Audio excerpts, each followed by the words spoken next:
There's days I go, is Trump working for us? Like, who has an effing Great Gatsby party the day they cut SNAP benefits? Yeah.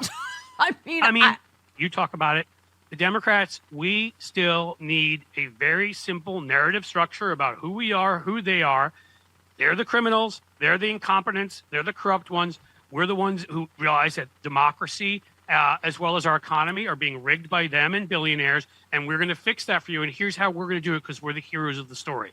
We've gained 7 points, as you said. So we're up 8. We're going to win anyhow. We're probably going to have some big wins.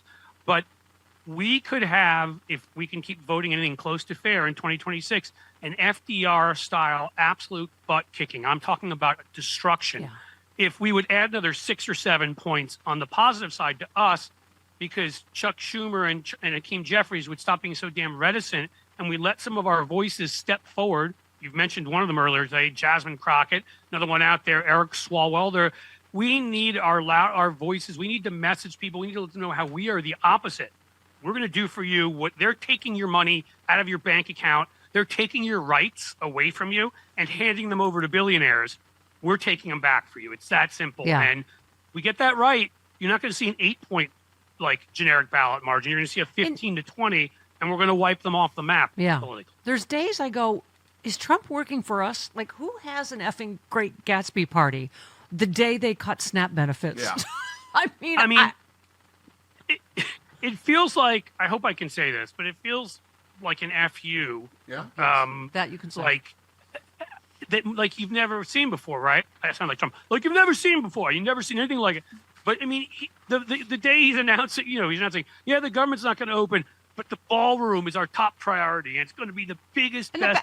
It's almost 7 like he's posts with trying photo to with be Louis the 16th right in your face. 7 posts about the freaking bathroom with the new Lincoln marble bathroom, and yeah. marble and gold Right. fixtures on the weekend that he cuts off food stamps. And we have money, and I'm required to spend it on giving you food, but I'm not going to because I want to starve you. I'm such a son of a bitch. I keep saying that. I'll be careful. Sorry. That's all I right. am in my Potty mouth. I am in my Stalin phase, apparently, circa 1934. Let's just have a big famine and starve everybody. I mean, the wanting people to starve. Right. If that's not a message, I mean, again, while he's spending on what will be the ugliest, gaudiest, gauchest, just most disgusting ballroom of golden crap. I keep saying, have they probably never a golden crapper in every corner of the place? Right. have they never read a book? I'm like, do you remember what happens after the Roaring Twenties? Like, really? I've Gatsby got party? one. I mean, I know Trump couldn't get through this. Maybe we can do it in coloring, but hey, A Tale of Two Cities, the best of times, the worst of times. Yeah. There's this place called France. You may want to check it out. 200 years ago or so. Russia, about 100 years ago. You're getting there, pal. You're getting there. Yeah. You retweeted what Newsom is doing, sending one message and sending it loud and clear. If you're going to kneel for this malodorous, I don't know if I can say Malodorous. that. Malodorous sod. I just like that description. Also, Kankles, McTrees, and Weasel is my new favorite. I try to find interesting ways to describe him. So we're going to tell everyone you're on your knees. I mean, Kamala Harris said it. We are not going to bow to a tyrant. And that's what, Right. I mean, I was at a Prop 50 event yesterday. We are fired up out here, Cliff. No, I'm so happy you Excuse are. me. I'm so glad. Look, I think I'm so glad the No Kings rallies were what they were, because That sure felt like a 65% disapproval rating, the No Kings Yeah. rallies, right? right. And I can't say direct connection or whatever, but I can say when people start getting scared, and you see it with Marjorie Taylor Greene, our new best friend, they're going to actually lose in plus 20 Trump districts. He's so unpopular. So you suddenly see in gerrymandered states, I give you Indiana and I give you Ohio, that we're going to do massive gerrymanders to hand Trump 5-6 seats. Now, the one they gave into here in Ohio makes it a little harder for one of our candidates, who's a friend of mine, who I'm going to work my butt off for, who I think could still win. It's not like they didn't make it impossible. Indiana, I think they maybe gained only 1 seat. So I think the No Kings rallies, the numbers these people are seeing, Marjorie Taylor Greene, I mean, I hate to admit that Marjorie Taylor Greene is so important, but she really is, because when other Republicans see her going so directly after Trump, it makes a difference. And you add all of that stuff up, and I think it's led to better outcomes, at least in terms of some of these redistricting fights. I'm going to drop Jasmine Crockett's name for the, what are we on, 11 billionth time? Yeah. Okay. So when I was talking to my new best friend, Jasmine Crockett, yesterday. When I was talking to Jasmine Crockett, who, by the way, is named Jasmine Crockett, and I'm kidding. I do that with you, by the way. I'm like, you know, I was on People the show don't the other day like- with Stephanie Miller, who, People you know, don't like name droppers. Sting tells me that all the time. Now, daughter of a former vice president candidate, presidential candidate, also named Miller. Stephanie. Okay, go ahead. all right, Do your anyway. thing. Yeah, no, I reminded her when I saw her at the DNC, I said, I don't care what Marjorie Taylor Greene says, your eyelashes are exactly the right length, which she laughed very hard. But then I said, but now she's your homegirl. And so she was saying what I think a lot of people are saying, like, you know, I told her our theory, Chris, that she's hit in the head by a CrossFit barbell or something. Yeah. But she said, I think it's about this, you know, Cliff, it's like this inter-party bag of rats GOP thing that they didn't get behind her for, I don't remember which, Senate or governor or something. So, Well, yeah, It's she all wanted to run self-interest. statewide in Georgia. Right. And they did that. But I think it's also, I think that there's no doubt that's a big part of it. I think she also, because there's a few others who aren't as vocal as her, but have stepped away from Trump, who are very right wing.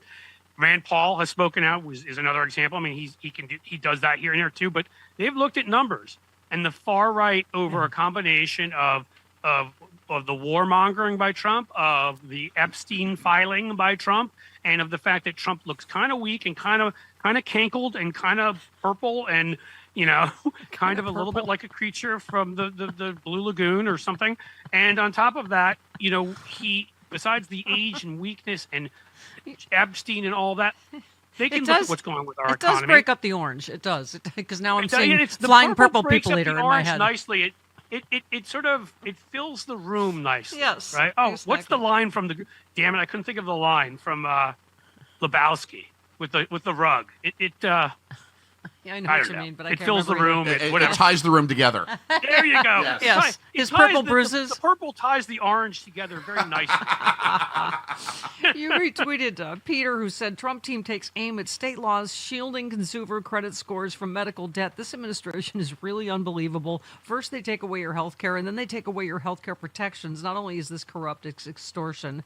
And you just said Peter's 100% right. The extra steps they take, no food assistance, while private donors pay the military. Trump doesn't just want to win. He needs us to suffer so he can feel anything. You really couldn't have done a worse job here, America. I mean, it is just, and every day it gets worse in some provable way, right? Yeah. I mean, it turns out there's a moral to the story of electing the worst human being alive in the world. Maybe Vladimir Putin's tied or a little worse, maybe. But I mean, there's so many terrible people the Republicans could have put up. They could have put up, you know, that weirdo running, you know, wimp Josh Hawley, and he would have been awful. And yet somehow would have found a way to be slightly better than Trump. Yeah. Like, I mean, they literally picked a guy that takes, I think, honestly, I wrote a piece about this, that he has some weird psychosexual whatever where he has gratification when he sees people being hurt. Yeah. And I think that Yeah. goes with the Sociopath. starvation. It's sadism. I mean, it goes Yeah. with the starvation. It goes with, he doesn't have to do that. He wants to do that. What's that great quote That's how about? He's evil- like, you took every horrible trait of a human, rolled it in old hot dog skin, and then taught it how to make noises with its face. That's That's well put. Oh yeah, definitely very old. Like the hot dog skin that's in like the quickie marts from, you know, that's rolling around for like 3 years in there. That kind of thing. So, let me get your take on this. Trump has once again called on his fellow Republicans to terminate the filibuster amid the government shutdown, saying the GOP cannot afford to be weak and stupid. The survival of the USA is blah. He said, remember, Republicans, regardless of the Schumer shutdown, the Democrats will terminate the filibuster the first chance they get. They'll pack the Supreme Court, pick up 2 states, and add at least 8 electoral votes. Don't threaten us with a good time. Right? I know. Their 2 objectors are gone. Don't be weak and stupid. Fight, fight, fight. Win, win, win. Well, listen, you know what? Like, I hate agreeing with him on anything, but the filibuster, I've often made this argument, is an accident of history. In the Constitution, the Senate's a majority body. We should have gotten rid of that filibuster a long time ago, because if there wasn't all that pent-up legislation that didn't get passed, that angered people, that Nancy Pelosi got passed in the House, but we couldn't get passed in the Senate, we'd be a different country right now. We would have codified Roe. We'd have universal background checks. You know, we would have done stuff on climate. We would have paid family and medical leave. We would, and it's all that stuff they blocked, and not to mention the judges. So we've got like 5 or 6 Opus Dei freaking cultists on the court. If we had gotten rid of it when we should have, because again, a rule about Republicans, whenever you're scared they're going to do something, They will They're eventually going to do it. Yes, thank you. The only reason Mitch Yeah. McConnell has kept Yes. it, not because he believes in anything. We showed that we can't vote for a judge at the last minute. Oh, wait, now we can. I mean, he's only kept it because he hasn't needed it. Because all they care about are judges, taxes, and regulation. But if at any moment when the moment he needed it to get Gorsuch on, so he got rid of it for Supreme Court justices, he did it. Yeah. So just knowing, it's like, this is what drives me crazy. Well, if we do this, I mean, if we add justices to the court, what will Republicans do? Here, can I answer that one? They're going to do it anyhow. Yeah. If they think that the 6 of the 9 aren't enough, they'll add 3 more. Like, this is they don't believe in democracy. So understand that. Yeah. No, that's what I love about the Prop 50 is Texas is like you and California is like, no, you, right? I love, you know what? I love you guys so much for the fact that you're doing that, just because, again, I don't know what this turns out being, but if we can, and this is the big thing, and I hope there are people smarter than me who are lawyers, we need to jump? Are we hitting a commercial? Yeah. Okay. No, Well, I was can going to come make a back to this. correction. We're actually saying, yourself with the Ice Planet Hoth, sideways, Yeah. with no lube. Yeah. I wanted to talk to you both, Yahweh and Yesh, because I wrote a book, and it's about you guys, but it's really about some of your fans, the mean ones, the racist ones, the homophobe ones, the ones who don't like women. You guys come off really well in the book. Jesus, you come off really good in this book. Yeah, I've heard that when people talk about the Bible, they tell me that God, you come off really well. Said no one ever. Jesus comes off really well. Yeah, no, God, you're very impressive, God. I don't want to say the wrong thing, but you there's some moments, Almighty, where you're kind of the alcoholic stepgod. You know what I'm saying? But Jesus, he's chill throughout. Like he's proof of evolution. But John, people have been twisting my message, right? And that's what this book is about. It really is, Jesus. I mean, I've gone through this book of yours many times. You never said anything against the gays. You never said anything against women having to be forced to be pregnant. I mean, you're not against abortion. You're against the death penalty, Jesus. I know that. You're like your dad in that you tell us to welcome the stranger. Yeah. Yeah. I mean, the right people are twisting my message left and right, and we can't take it anymore. So we're so excited to have this book, a really rock solid resource to show people what the Bible actually says. And that's why we love you, John. You're spreading our true good word. Simon & Schuster's Avid Reader Press presents Separation of Church and Hate, the bold, hilarious new book from John Fugelsang, available September 9th and on sale now at your local independent bookstore or your favorite non-evil website.